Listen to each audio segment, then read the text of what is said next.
Feliz sábado! Que bênção estar com vocês novamente. A gente não precisa nem falar agora, tá fraco, porque o povo tá forte, em nome de Jesus, glória.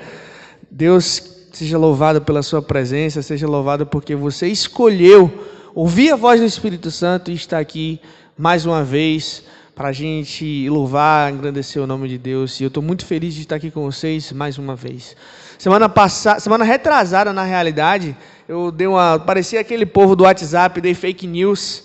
Falei fake news para vocês, semana que vem a gente vai terminar a programação e tal, e acabei esquecendo que tinha o Dia das Mães, né? Eu estou longe da minha mamãe, aí acabei que me esqueci que dia seria o Dia das Mães, então ficamos lá no NAS também, fizemos algumas programações lá, e agora estamos aqui, para a honra e glória de Deus. Não pôde dizer nem que descansou no sábado passado, que a namorada quase quebra o dedo, rapaz. Sei lá, e teve que levar no hospital e fazer raio-x, aquele drama, aquela coisa. Mas, para honra e glória de Deus, não foi nada mais sério, só realmente uma torção ali.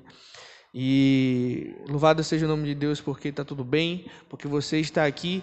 Eu não sei o que tem passado na sua vida, não sei como foi sua semana, mas eu espero que tenha sido abençoada. E se não foi, essa semana vai ser em nome de Jesus, vai ser uma semana de vitórias. Queridos, estamos terminando a nossa série, né? Também estamos terminando aí o nosso tempo juntos, mais 2 semaninhas, e aí a gente vai estar se despedindo. E eu sou grato a Deus porque eu tive a oportunidade de estar com vocês, estamos tendo a oportunidade de estar com vocês, de conhecê-los, de aprender com vocês, de ouvi-los, de estar junto, comer com vocês. Louvado seja o nome de Deus pelas mãos dessas mulheres abençoadas, aleluias. Vocês são pessoas extremamente amorosas, carinhosas, e eu louvo a Deus porque vocês são bênção, foram bênção na minha vida, e se Deus permitir, continuarão sendo. E o nosso encontro vai estar marcado aí, se a gente não se vê mais nessa terra, para Canaã Celestial. Amém? Estamos terminando aí a nossa série de 4 sermões, né, tratando sobre o Deus das alianças. A primeira aliança que nós estudamos foi a aliança da vida, a aliança no Éden, né? Segunda aliança, a aliança das águas, a aliança do dilúvio, em que Deus ele restabelece essa aliança, mesmo com o arrependimento de ter criado o ser humano. A misericórdia de Deus, ela flui, ela abunda e ela ocorre ali mesmo uma recriação.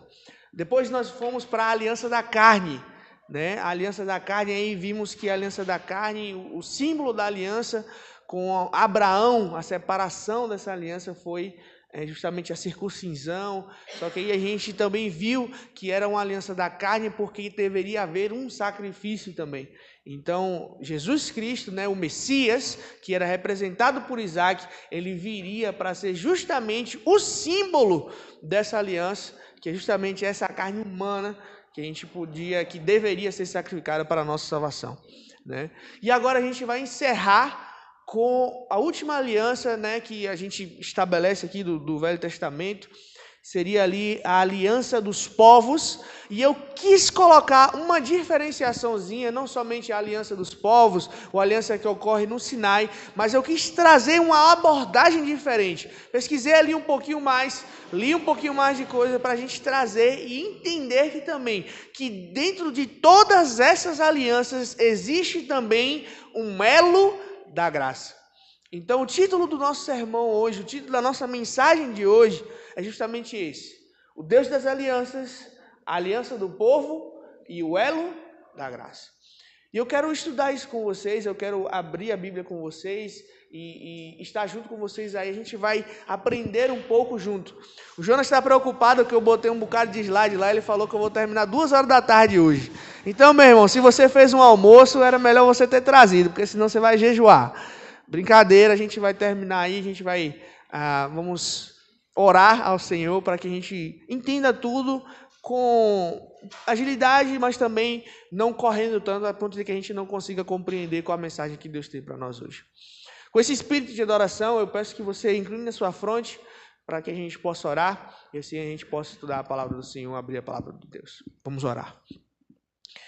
Querido e amado Jesus, nosso Pai, nosso Rei, louvamos o Teu nome porque sabemos que foi o Senhor, o Teu Santo Espírito, que nos trouxe aqui hoje. Sabemos que o Senhor tem uma mensagem especial para nós. Sabemos que o Senhor está em busca de nos salvar. E nesse momento, Senhor, movidos pelo Espírito Santo, pedimos que o Senhor rasgue os nossos corações. Pedimos que o Senhor abra os nossos olhos, unja a nossa mente, para que possamos entender qual a Tua palavra para nós hoje. Nós somos pecadores, Deus. Somos falhos.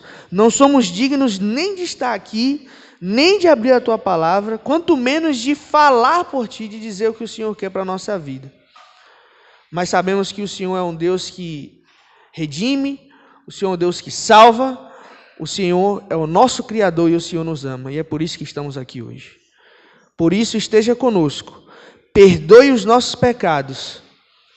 Que eu possa ser simplesmente um instrumento, possa ser simplesmente a boca para aquele que é a palavra. É o que eu te peço, o que te pedimos, em nome de Jesus. Amém. Queridos, uma breve revisão do que a gente aprendeu até aqui. Eu coloquei ali uma linha do tempo, mas eu peguei de Abraão, porque a de antes a gente já conhece. Né? A gente está estudando o livro de Gênesis, hoje a gente vai sair um pouco do livro de Gênesis, mas a gente vai continuar naquilo. Gênesis 1 existe o quê? A criação. Gênesis 1 e 2, a criação ela ocorre, Deus está criando. Gênesis 3 ocorre a queda do homem, certo? Depois da queda do homem, a gente vai ali para as descendências, e a gente vai ali também para os ocorridos de Caim e Abel, que a gente não viu propriamente, mas a gente passou por elas. As crianças estão vendo, as crianças estão aprendendo, a gente já está ali, justamente estudamos semana passada sobre Caim e Abel, e depois agora a gente vai entrar na parte do dilúvio, né? Mas aqui a gente passou por cima deles ali, colocou tudo bonitinho, a gente passou por cima de Caim e Abel e entramos já no dilúvio. Logo posteriormente a isso, nós fomos para ali no dilúvio que vai de Gênesis 6, né, até o 9, até o 10, mais ou menos ali, se for observar a história de Noé. Então, Gênesis 11, a gente passa e agora a gente entra no Gênesis 12, que é Abraão. E Abraão, a história de Abraão, ele vai do Gênesis 12 até o 25. E depois a gente viu também, a gente comentou sobre o sacrifício de Isaac, né? Sobre o pretenso sacrifício de Isaac, onde Isaac seria sacrificado, mas o anjo vem e impede o que Deus impede que Abraão sacrifique Isaac, certo? Posteriormente, agora a gente não vai observar a parte de Jacó, né, que é a história de Jacó, em que Jacó é o personagem principal do livro de Gênesis, que ela ocorre ali de Gênesis 28 até o 36, e aí muda rapidamente o personagem principal para o filho de Jacó, que você lembra aí se você já leu, como é que é o nome dele? José, exatamente, fala com confiança, você sabe a Bíblia, meu irmão, em nome de Jesus. José, filho de Jacó, ele aparece ali como personagem principal e depois volta novamente para Jacó como personagem em Gênesis 46 ao 50, quando José está trazendo toda a sua família para um lugar. Que lugar que tem ali escrito abaixo de Jacó? Fala alto que eu quero ouvir você, eu sou meio surdo. Ao Egito. O povo agora de Israel, Jacó, os filhos de Jacó, as 12 tribos, né, que a gente conhece, eles vêm agora para o Egito, porque naquela parte de Canaã, estava acontecendo ali muita coisa, muita fome. E a gente leu semana passada que Deus tinha dito para Abraão que os seus descendentes, a sua descendência, ela ficaria 400 anos peregrina. Parte dessa peregrinação, eles seriam escravos. E é agora que a gente entra. Eu quero que você abra a sua Bíblia, Gênesis 46, no versículo 26.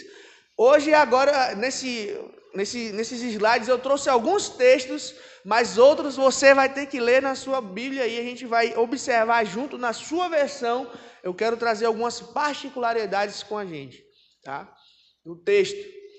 Eu quero ler com você, quero abrir a Bíblia com você em Gênesis, no capítulo 46, versículo 26, justamente para que a gente possa observar o que Deus tinha dito para Abraão em Gênesis 12, em Gênesis 15, tá? Acontecendo ali, agora na vida dos filhos de Jacó.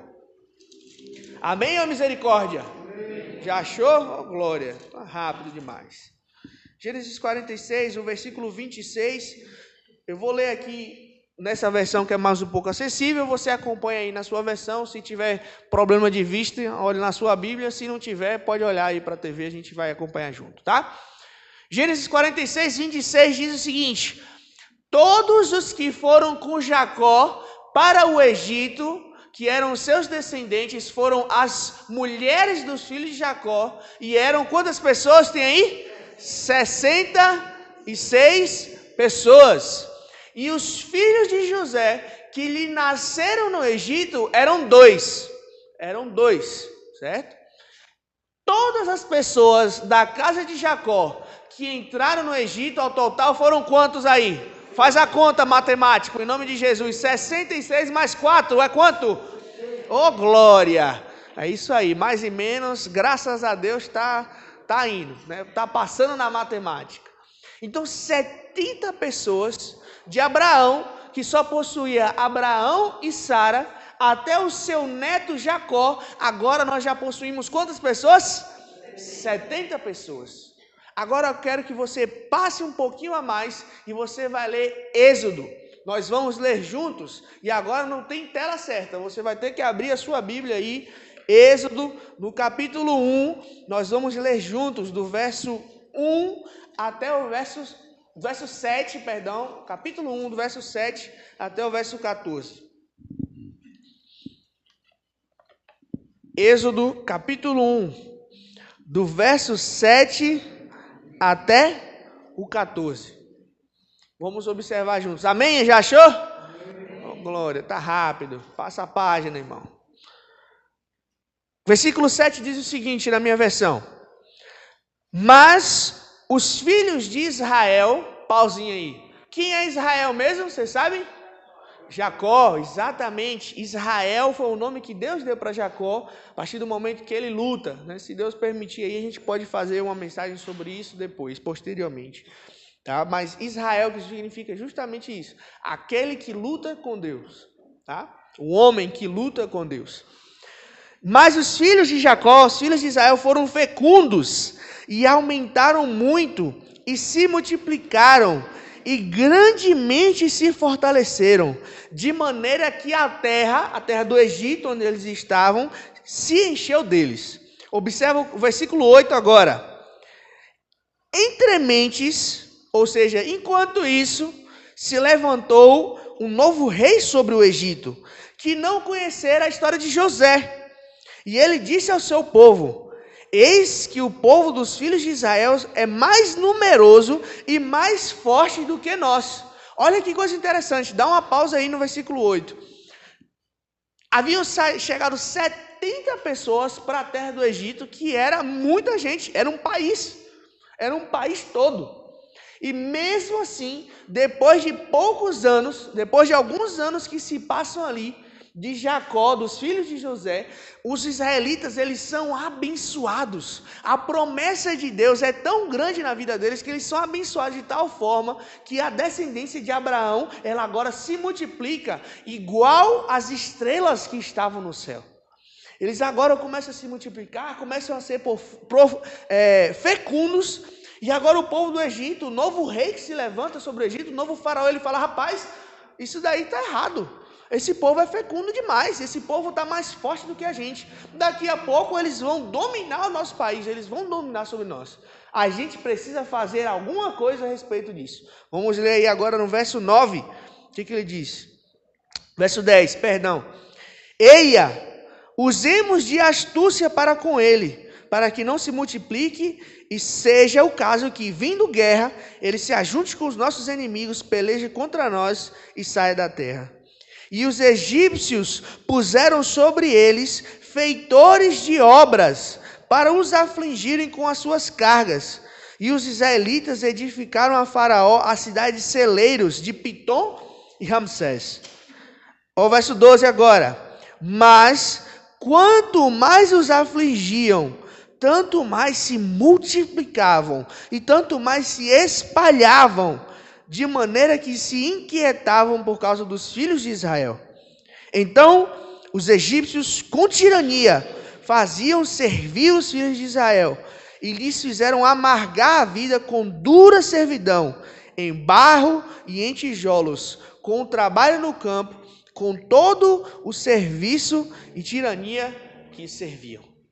Meus amigos, o povo de Israel, ele era tão abençoado, tão fecundo, que mesmo com os egípcios maltratando, colocando trabalho, colocando peso na vida deles, eles se multiplicavam.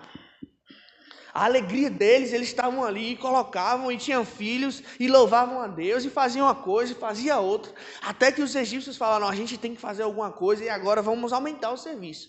Aí colocaram para eles construir as cidades celeiros, né, que eram justamente as cidades onde todo o país colhia, trazia para as capitais, e colocavam ali agora os alimentos.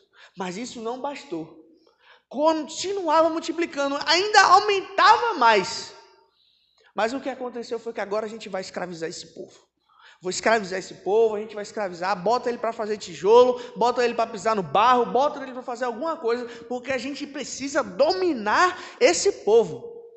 E agora os filhos de Israel, que eram primeiro 70 pessoas, agora já tinham se multiplicado para diversas pessoas, agora tinha se tornado um povo escravizado. Escravizado. Mas sabe qual é o pior de tudo? Deus havia colocado José ali no Egito, a família de Abraão, para que eles pudessem ser uma bênção na vida. Você lembra quando ele falava para Abraão, "Sê tu uma bênção, farei da tua geração, da tua descendência uma bênção para todas as nações." E mesmo possuindo ali a família com que Deus queria abençoar o mundo, os egípcios agora, eles não aproveitam. E muito pelo contrário, eles escravizam o povo. E eles abusam da misericórdia de Deus.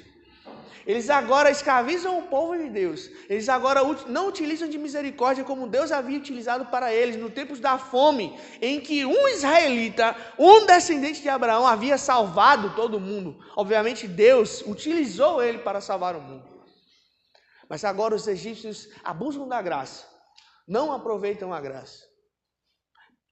E finalmente, o que acontece é que o povo de Deus fica totalmente escravizado. A mentalidade do povo de Deus agora muda e se torna escravizada, como a gente já viu. Passando aí, colocando a história, o povo de Israel, ele crescia o Egito, cresciam as cidades do Egito. Mas o que não crescia, meus queridos, é justamente a fé daquele povo. É aí que entra Êxodo, o capítulo 2. Eu quero que você acompanhe especificamente aí o verso 23. O verso 23. E vai dizendo assim, nessa versão que a gente tem aqui, que é a Nova Almeida atualizada, uma versão mais corrida para a gente ler.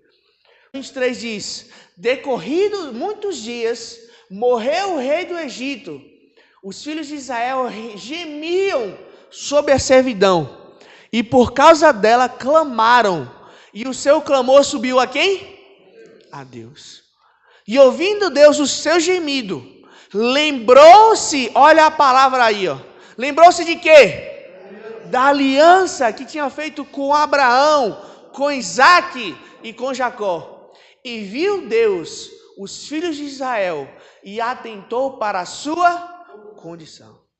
Meus queridos, a primeira lição que a gente pode tirar, não importa aonde você esteja, não importa a condição que você esteja, se Deus ele fala uma coisa para você, e ele falou para a gente, no mundo a gente vai ter o quê?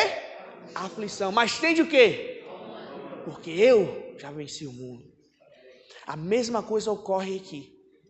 O povo de Israel, Deus tinha falado, olha, vocês vão sofrer, vocês vão ser escravos, porque eu quero dar a chance de que todos os povos que estejam ao redor de vocês, aonde vocês estiverem, que vocês possam ser influência, para que eles possam entender, para que eles possam chegar à salvação, para que o Egito, para que os amorreus, para que os moabitas, para que os medomitas, para todos os cananitas, todos aqueles povos que estejam em volta de vocês, tenham a oportunidade de salvação. Mas vão chegar um momento em que eu vou ouvir vocês. Vão chegar um momento em que Deus, irmãos, ele vai ouvir justamente o que o Senhor quer. Vai chegar um momento, meus irmãos, em que eu e você, nós vamos ser ouvidos e Deus vai se atentar e vai lembrar da aliança que Ele havia realizado com você. Então quer dizer que Deus está esquecido? Não. É porque Deus ele tem um tempo para a sua vida. Pastor Emerson, não importa assim, no momento que você está vivendo agora, não importa o momento que eu estou vivendo, Thaís. Não importa o momento que nós estamos vivendo, se é de aflição, se é de luta, se é de batalha. Deus muito em breve vai se lembrar da aliança que Ele fez conosco, da promessa que Ele tem conosco, de nos livrar. E foi justamente isso que Deus faz. Deus agora, Ele levanta Moisés. E livra Moisés justamente das aflições que existiam ali no Egito. Livra de um decreto que o faraó antigo havia colocado de todos os bebês, homens egípcios, serem mortos. E agora Moisés ele é criado nas costas do egípcio para ser o próximo faraó, mas nunca se esquecendo de que o Deus verdadeiro, o Deus de Israel, havia o chamado, o convocado, o escolhido para ser um instrumento de libertação.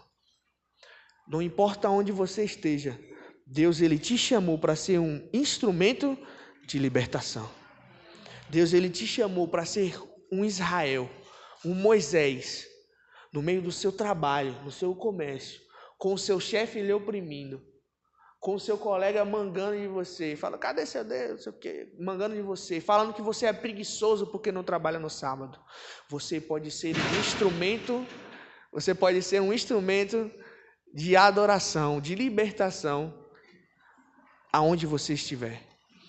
E agora passando, você sabe do livramento que ocorre ali, de Êxodo, no capítulo 3 até o 13, Moisés é utilizado para que libertasse o povo. E acontecem grandes juízos, grandes advertências sobre o Egito. As 10 pragas ocorrem. Aí você lembra das pragas, gafanhoto, e rã, e rio virando sangue, e chuva de granizo, e escuridão. Até que o piolho, mosca, sai, e por aí vai. Deus ele executa os juízos dele sobre o povo do Egito, dando advertência para que ele se arrependesse, mas o coração continuava duro. Até que Deus vem e estabelece o juízo final sobre eles, que é a 10ª praga. Foi justamente a praga em que todos os primogênitos do Egito, eles morreram. Todos os primogênitos do Egito, eles morreram. Justamente porque não houve arrependimento do lado deles. E agora existe a primeira Páscoa, o primeiro sentimento e primeira luta de libertação, em que o povo de Israel, ele vai saindo do Egito até o deserto para a verdadeira adoração ao Deus. E passando justamente aqui, a gente vai ter que ir no povo do Egito, coloquei um videozinho aí, não precisa nem do áudio muito, mas agora eles vão passar pelo Mar Vermelho. O mais interessante com o cajado é que o povo... Olha... os meus sinais. A abertura do Mar Vermelho, ela ocorre mais ou menos assim. Moisés não precisa nem bater o cajado, tá? Ele só levanta o cajado e Deus já está colocado. Mas quando eles atravessam agora ali o Mar Vermelho, que simboliza a total libertação do povo, em que os egípcios agora são tragados pelo mar. São tragados por ele. E agora, a travessia do Mar Vermelho, como eu disse, fecha a libertação do povo. Mas eu trouxe uma curiosidade com vocês, para a gente analisar, para a gente estudar, para a gente ir um pouquinho mais a fundo no texto bíblico. Você sabe que o livro de Êxodo, ele significa justamente essa palavra. Irmão Silas, o que significa Êxodo? Você que é o homem das línguas. Saída. Significa saída. Significa talvez libertação. Você lembra quando existia um êxodo, né, do Nordeste para São Paulo, para conseguir emprego, para conseguir uma vida melhor. Mas sabe qual é o mais interessante? O livro que fala sobre saída, ele só tem, a saída ocorre no capítulo 13. No capítulo 1 ao capítulo 13. Mas sabe quantos capítulos Êxodo tem? 40. Olha aí na sua Bíblia, dá uma checada aí para você ver se eu estou mentindo. 40 capítulos. Eu falo, gente, O livro que fala sobre saída, do capítulo 1 até o 13 é a saída. E o resto? Esses 27 capítulos aí são o quê? O que tem mais aí? E é justamente isso que a gente vai colocar. E eu quero que você preste bem atenção, Êxodo 2, no versículo 24, fala o seguinte: ouvindo Deus o gemido de Israel, lembrou-se da sua aliança com Abraão, Isaque e Jacó.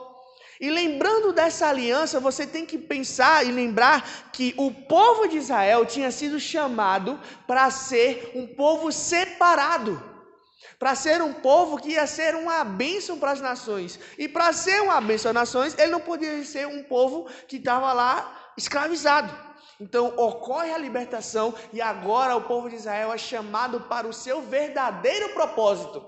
E esse verdadeiro propósito está aí, em Êxodo no capítulo 19. Vamos avançando, abra sua Bíblia, vamos correndo. Vamos estudar a palavra de Deus, vamos ver quais preciosas verdades tem para nós aí e para o povo de Israel especificamente, no capítulo 19 do livro de Êxodo. Deus havia trazido agora o povo até o Monte Sinai. O Monte Sinai estava ali. E observe, a gente vai ler do versículo 1 até o 9, para a gente ter essa noção de para que Deus havia chamado o povo de Israel. Diz assim, no terceiro mês da saída dos filhos de Israel da terra do Egito, no primeiro dia desse mês, vieram ao deserto do Sinai, tendo partido de Refidim, e vieram ao deserto do Sinai, no qual se acamparam.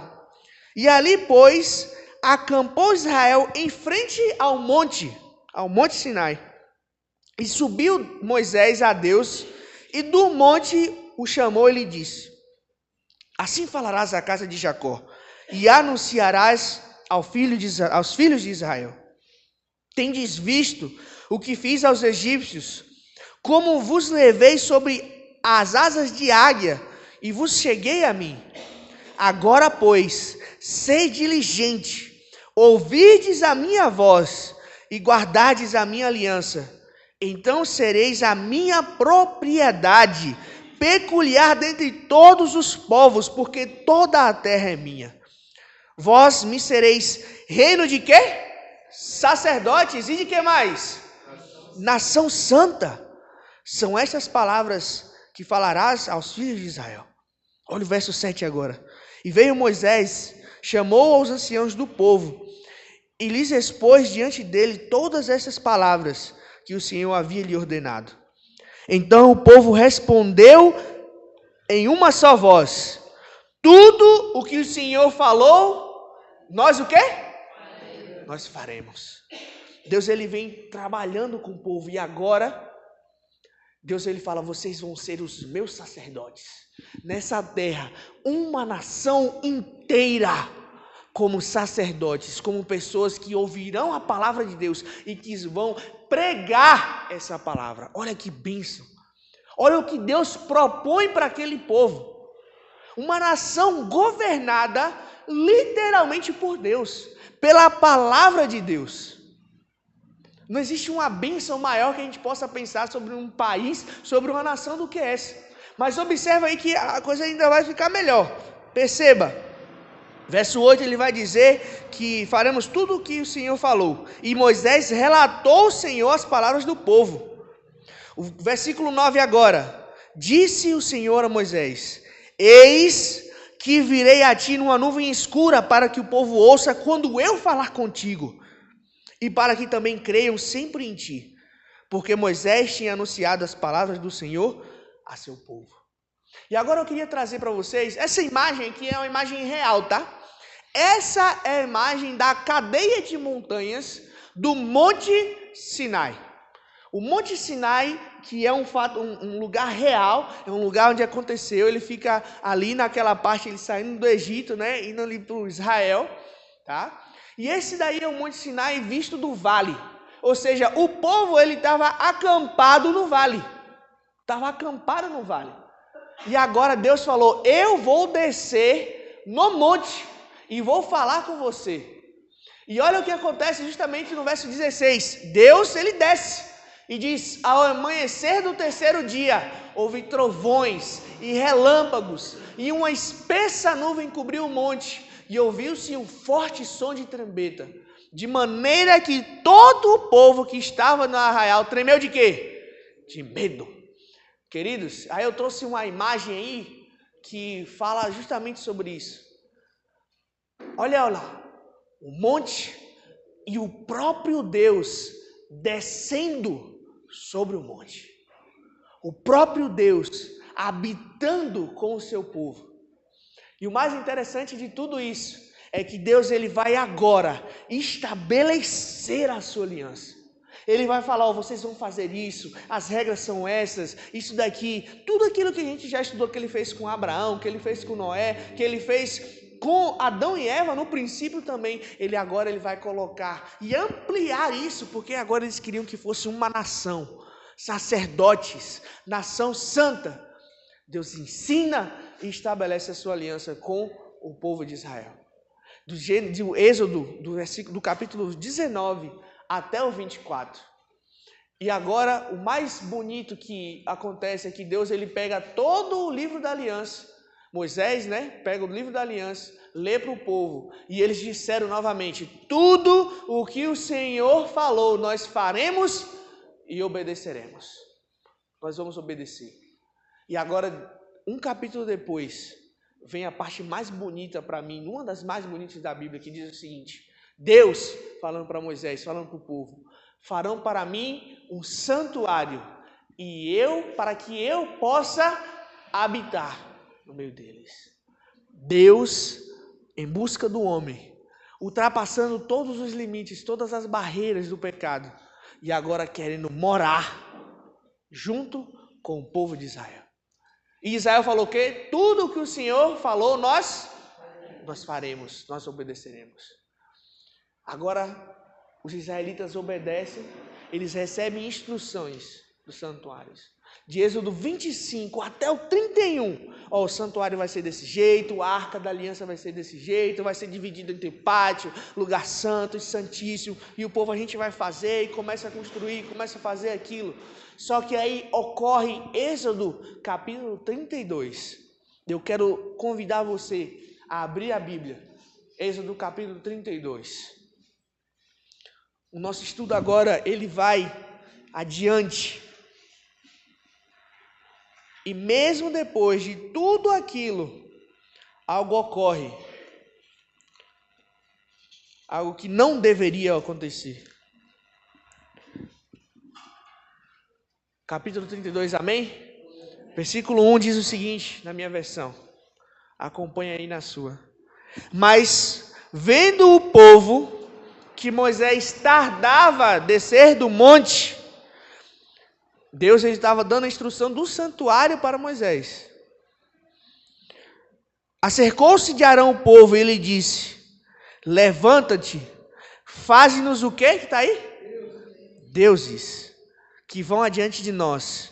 Pois, quanto a este Moisés, o homem que nos tirou do Egito, não sabemos o que lhe terá sucedido. E disse-lhes Arão: tirai as argolas de ouro das orelhas das vossas mulheres, dos vossos filhos, das vossas filhas, e trazei-mas. Então, todo o povo tirou das orelhas as argolas e as trouxe a Arão. E este, recebendo-as de sua mão, trabalhou o ouro com um buril, e fez dele um bezerro fundido a ouro.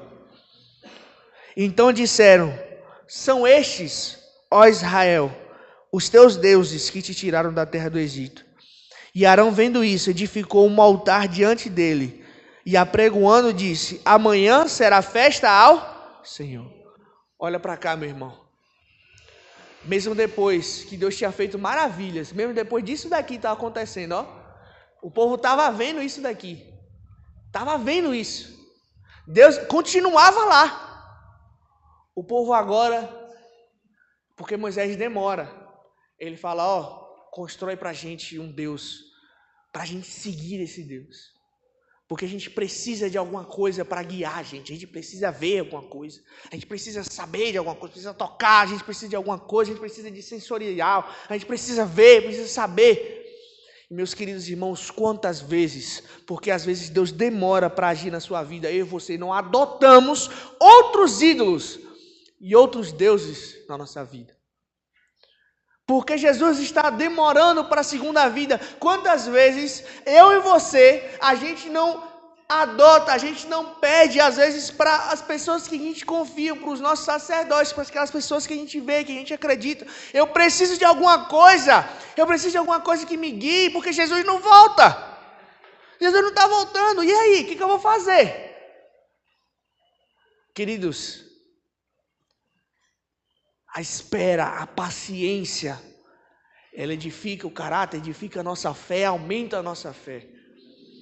Mas no momento que a gente se desvia de Deus, no momento que as pessoas param de olhar, no momento que aqueles israelitas pararam de olhar Deus ali naquele monte, foram olhar para eles mesmos, cadê Moisés? Cadê Moisés? Moisés não desce, está demorando demais.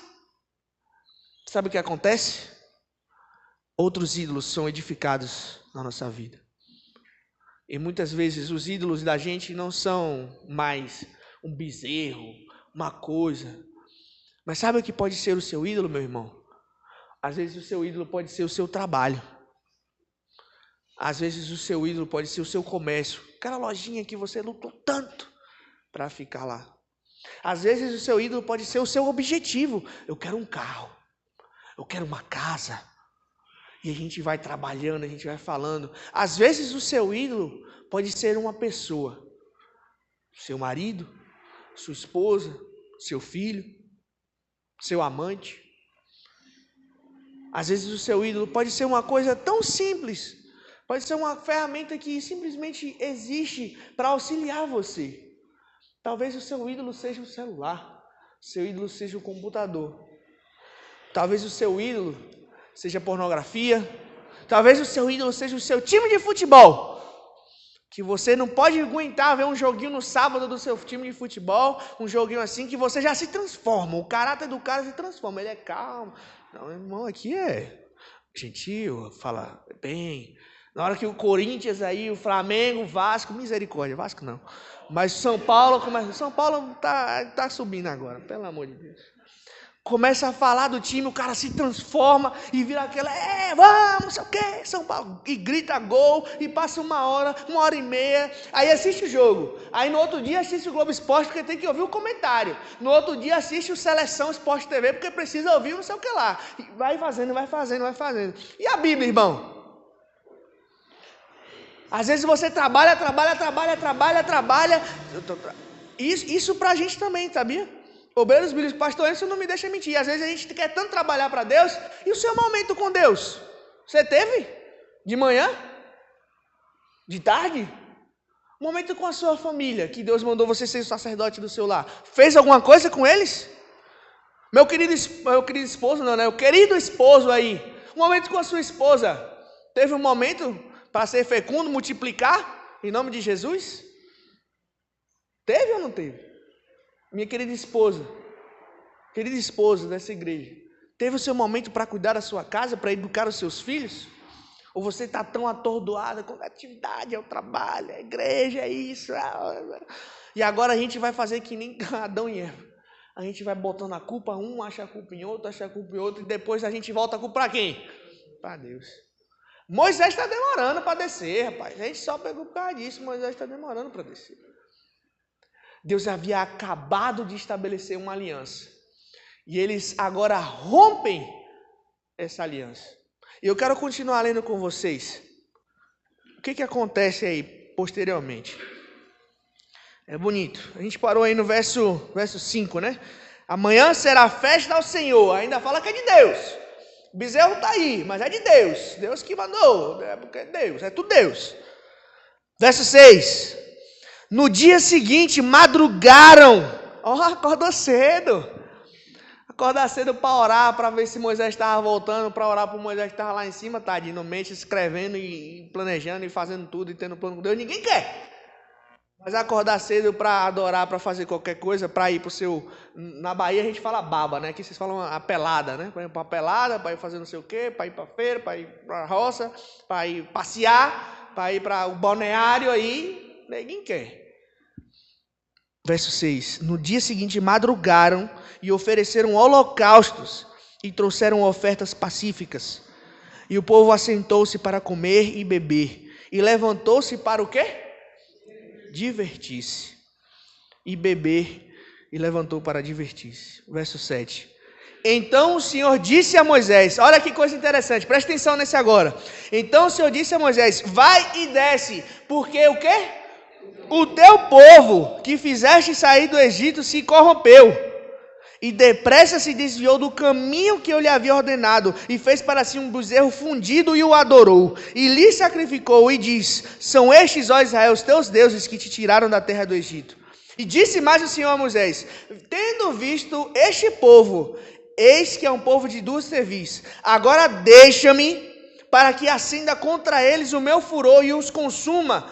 E diante de ti farei uma grande nação. Agora Deus chega e fala, ó, povo que eu chamei que dizia que era meu povo, teu povo,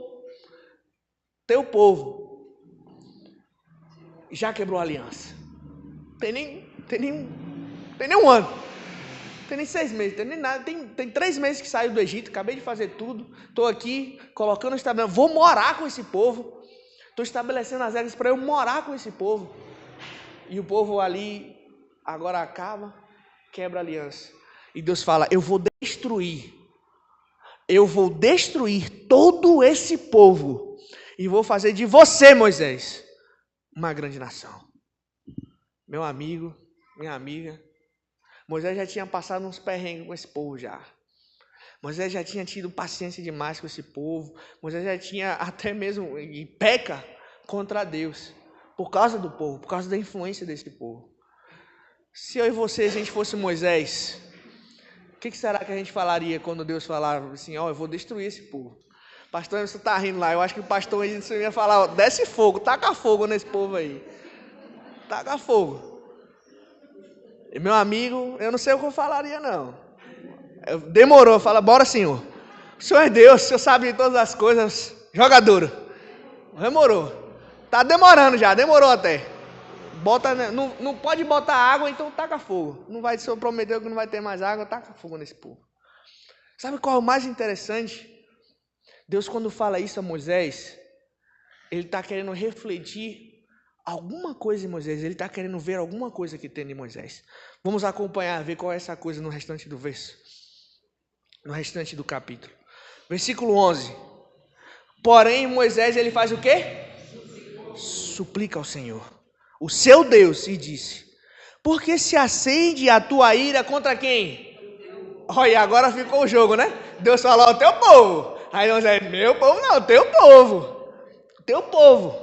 Por que se acende a tua ira contra o teu povo, que tiraste da terra do Egito, com grande fortaleza e poderosa mão?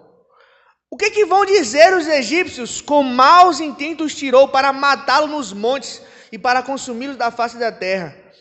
Torna-te do furor da tua ira e arrepende-te do mal contra o teu povo. Lembra-te de Isaque, de Abraão e de Israel, os teus servos, aos quais por ti mesmo tem jurado, eles disseste, multiplicarei a vossa descendência como as estrelas do céu, e toda essa terra de que tenho falado, dar-te-la-ei a vossa descendência, para que a possuam por herança eternamente. Então se arrependeu o Senhor do mal que dissera que ia fazer ao seu povo. Sabe o que acontece aqui? Moisés, ele suplica, ele intercede e apazigua a ira de Deus. Da mesma forma que Deus utiliza Abraão para entender o que ia acontecer com o próprio Deus quando ele fosse sacrificar Jesus. E Abraão vai lá e sacrifica Isaque. Isaque é um tipo de Jesus e Abraão se põe na posição de Deus. Moisés, ele faz a mesma coisa agora. Deus, ele fala, ó Moisés, o teu povo pecou. Só que Moisés fala, não. É o teu povo, aquele que o Senhor tirou do Egito, que o Senhor quer salvar, aquele povo que o Senhor mesmo já salvou com mão poderosa, e que o Senhor prometeu a Abraão, Isaque e Jacó que faria uma grande nação, e essa nação seria uma bênção para o mundo. Moisés agora ele intercede. no mesmo papel que Jesus intercede por mim e por você quando nós quebramos a aliança. Moisés, ele intercede por aquele povo. E Jesus, ele hoje intercede por mim e por você. Nós somos pecadores. A gente quebra a aliança todo dia. Toda hora a gente peca. Toda hora, todo momento. Só que a gente tem um intercessor no céu. E esse intercessor é o que trabalha por nós, dizendo: eu vou salvar esse povo. Deus, segura a sua ira aí um pouquinho mais, porque ainda há chance de arrependimento para esse povo. E Deus agora, ele se arrepende do mal. Ele se arrepende do mal e não faz o mal. Moisés, quando ele desce, o bicho desce com as tábuas e o bicho desce irado também. Ele pega as tábuas, o que ele faz? Joga no chão as tábuas. Quebra as tábuas da aliança, simbolizando que a aliança foi quebrada. Que existiu o pecado. Que apesar de que Deus disse que não iria destruir o povo, existiu o pecado. E existe o pecado, você é pecador. Existe um abismo, uma diferença, uma distância entre nós e Deus. Só que do mesmo jeito que Moisés agora ele intercede e ele é a ponte, Jesus, ele é um tipo de ponte. Jesus, ele é a verdadeira ponte sobre o abismo do pecado. E agora a gente vai entrar no elo da graça. Porque aquele povo, ele tinha pecado. Aquele povo, ele merecia morrer lá mesmo no deserto. Porque não tinha 2 meses, 3 meses que o povo tinha ouvido Deus falar. Mas o elo da graça de Deus, a graça de Deus. A gente está estudando sobre a aliança. Ali a aliança de Deus, ela é construída por várias alianças. A gente já viu só aqui 4. Então não é somente uma aliança, é quase uma corrente. Mas o elo que liga essa corrente de um lado, que é Deus Todo-Poderoso, para um povo pecador, é Cristo Jesus. O elo da graça. Jesus, a aliança, une pecadores que não podem manter essa aliança com Deus que nunca quebra a sua aliança, a sua palavra, que nunca se esquece, que nunca deixa de cumprir as suas promessas. E aí eu coloquei uma frase, eu tinha que até aumentar ela ali, mas você vê, a frase da direita aqui, desse lado. O elo da graça, Jesus, é o que liga todas as histórias, as grandes histórias da Bíblia, à nossa vida e aos nossos dias hoje. O mesmo Deus que refez a aliança com Moisés e com o povo de Israel, Ele quer fazer uma aliança com você no dia de hoje. E você fala: nossa, pastor, isso é muito bonito, né? Essa aplicação, tudo isso que a gente pode fazer, isso daí é lindo, é maravilhoso. Só que é tão distante de lá para cá e a alegoria e tal, a gente pode aplicar. Mas eu quero mostrar para você que não é desse jeito. Abra sua Bíblia aí em Deuteronômio, no capítulo 29. Esse vai ser o último texto que a gente vai ler. Deuteronômio, capítulo 29. Porque às vezes a gente se põe muito distante dessa aliança, do deserto, de Deus. Foi tantos anos atrás, 4.000 anos atrás esse negócio aí. Como assim, gente? Como é que isso pode aplicar na nossa vida hoje? Olha que coisa linda que existe nesse capítulo. Moisés, ele já estava para morrer com o povo. Literalmente, Moisés já estava para morrer. E ele estava terminando de guiar o povo, estava dando as últimas palavras. Deuteronômio é justamente isso, as palavras, as últimas palavras de Moisés para o povo de Israel. E esse é um novo discurso. E se você ler o títulozinho, está dizendo assim: Deus faz uma nova aliança com o povo. Ele está restabelecendo a aliança que foi quebrada.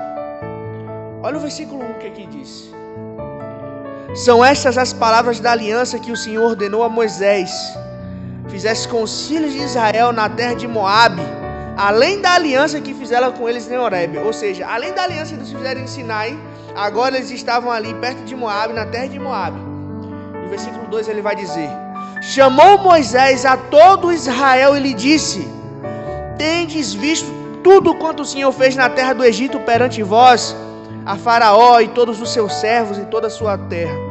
As grandes provas os vossos olhos viram, os sinais, as grandes maravilhas. Porém, o Senhor não os deu coração para entender. Ou seja, eles não entendiam. Deus permitiu que o coração deles continuasse sem entender. Nem ouvidos para ouvir, nem olhos para ver. Até o dia de hoje. 40 anos vos conduzi pelo deserto, e não se envelheceram sobre os vossos vestes, nem se desgastou o vosso pé a nossa sandália. Olha que isso, irmão. A sandália do povo, 40 anos andando, não tinha se desgastado. Sua havaiana aí não dura um ano. Já está quebrada, bocada de um lado do outro. Mas por causa que Deus ele é tão misericordioso, nem as vestes se rasgaram. No deserto, lavar a roupa lá era uma vez no mês. Não era assim como a gente lava semanalmente. Mas Deus cuidava daquele povo com tanto amor, com tanto esmero, com tanto carinho, que nem se desgastou dos vossos pés a sandália. O verso 6 diz: pão não comestes e não bebestes vinho nem bebida forte, para que soubesses que eu sou o Senhor vosso Deus. Quando viestes a este lugar, Seom, rei de Esbom, e Og, rei de Baçã, nos saíram ao encontro, reis pelejavam, e nós o ferimos. Tomamos-lhes a terra e lhe demos por herança aos Rubenitas, aos Gaditas, às tribos de Israel. Verso 9: guardai, pois, as palavras dessa aliança e as cumpria, para que vós prosperei em tudo o que fizeste. Vós estás hoje perante todos, todas as pessoas, perante o Senhor vosso Deus, os cabeças das vossas tribos, os vossos anciãos, os vossos oficiais, todos os homens de Israel, os vossos meninos, as vossas mulheres e o estrangeiro que estás no meio do vosso arraial, desde o vosso rachador de lenha, desde o cara, pessoa mais simples, até o vosso tirador de água, para que entres em aliança com o Senhor teu Deus, no juramento que hoje o Senhor teu Deus faz contigo, para que hoje te estabeleça por seu povo, e ele te seja por Deus, como tem prometido a Abraão, Isaac e Jacó. Agora o verso 14, presta bem atenção, lê com cuidado isso. Não é somente convosco que eu faço esta aliança e este juramento, porém com aquele que hoje está aqui conosco perante o Senhor nosso Deus, e também com aquele o quê? Que não está aqui hoje conosco. A aliança que Deus estabelece desde o Êxodo, desde Adão e Eva, com Noé, com Abraão, com o povo de Israel no deserto, era para aquele povo que estava ali, e para as pessoas que também não estavam ali, mas que creriam no Deus através das palavras desse livro.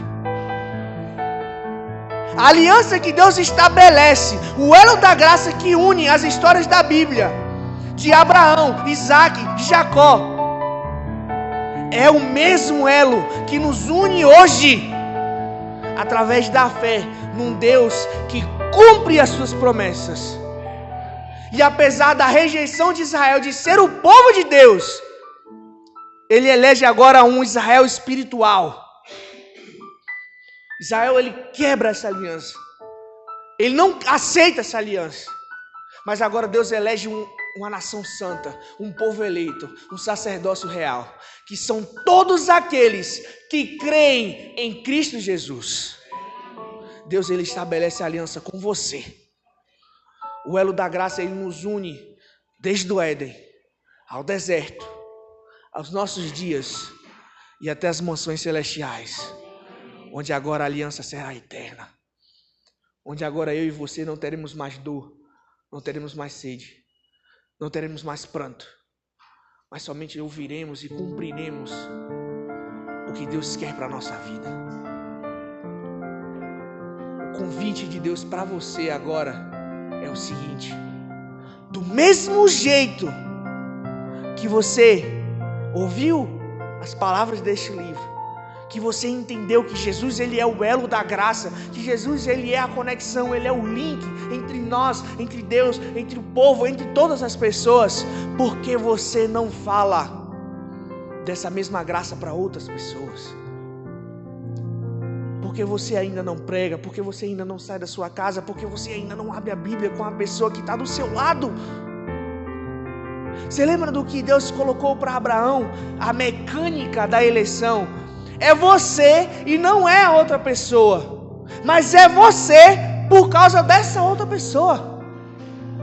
Você aceitou a mensagem de salvação, você aceitou ser batizado, você aceitou Cristo Jesus. Excelente, lindo, é maravilhoso isso. Mas Deus ele escolheu você, Ele quis eleger você, pastor Anderson, como pastor dessa igreja, está trabalhando em você, não por causa que você é bom, não por causa que você tinha que ser o eleito, não por causa que eu, não por causa que os anciãos dessa igreja, mas Ele elegeu você para estar aqui, para que você pudesse trabalhar em prol do outro, para o outro, para o nosso próximo, para que o elo da graça pudesse unir toda a humanidade, para que a predestinação de salvação de Cristo Jesus, que foi feita desde antes da fundação do mundo, porque Deus já sabia que nós íamos pecar, para que eu e você estivéssemos aqui hoje e pudéssemos nos levantar e não somente ficar nessa igreja, irmãos, mas sair a todo o povo, língua e nação pregando. A minha pergunta para você hoje, eu vou fazer um convite especial. Nós estamos finalizando essa série. Você quer fazer parte dessa aliança? Eu tenho um convite para você. Se você quer fazer parte dessa aliança neste momento, isso aqui é um simbolismo. Se você quer renovar o seu compromisso com Deus, se você aceita fazer parte da aliança, se você quer fazer parte do elo da graça, se você quer se conectar com esse elo, se levante nesse momento, vem aqui à frente. Eu quero orar por você. Eu quero que você venha aqui à frente. Eu quero orar por você. Como um povo reunido lá no Vale de Refidim, como um povo reunido no deserto do Sinai, eu quero dizer para você que Deus ele quer restabelecer a sua aliança com você. Eu quero que você venha aqui à frente. Eu quero que você venha até o altar do Senhor. Eu quero que você venha consagrar a sua família. Quero que você venha se consagrar mais uma vez. E meu amigo, minha amiga, se você ainda não tomou a decisão que é estar ao lado de Cristo publicamente e declarando isso através do batismo, essa é a sua hora. Esse é o seu momento.